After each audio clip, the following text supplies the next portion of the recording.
It's a cool painting, isn't it?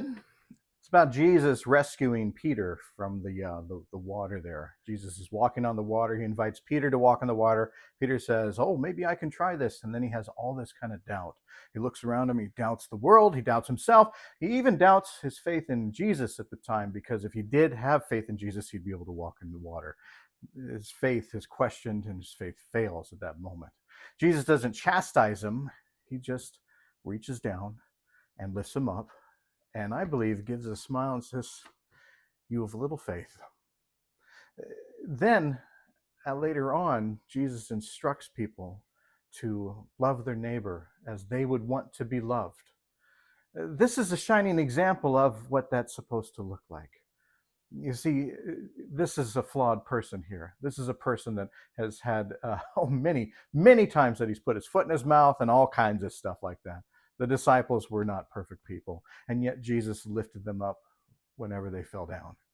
And that's what he calls us to do. He calls us to love our neighbor. Now, some people would say that your neighbor is the person that lives next door, but Jesus meant every living being on the planet, everybody that you run into.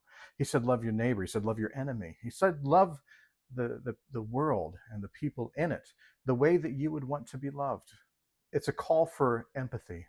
It's a call for us to think about the people that we hold dear, that are friends of ours, that are family, but also to hold dear people we've never met before, and to have empathy for them, and to stand up for them if their rights are taken away or if they're abused.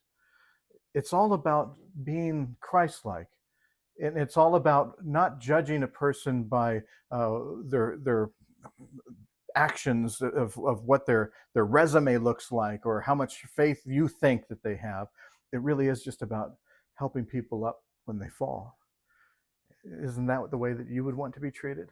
After all, Jesus did say, love your neighbor as you would want to be loved. That means our empathy goes for the people around us, and also supposed to go for ourselves. Be kind to yourself, and be kind to those around you, and be kind to those that even aren't around you. Love God, love yourself, and love your neighbor. It's a cool painting.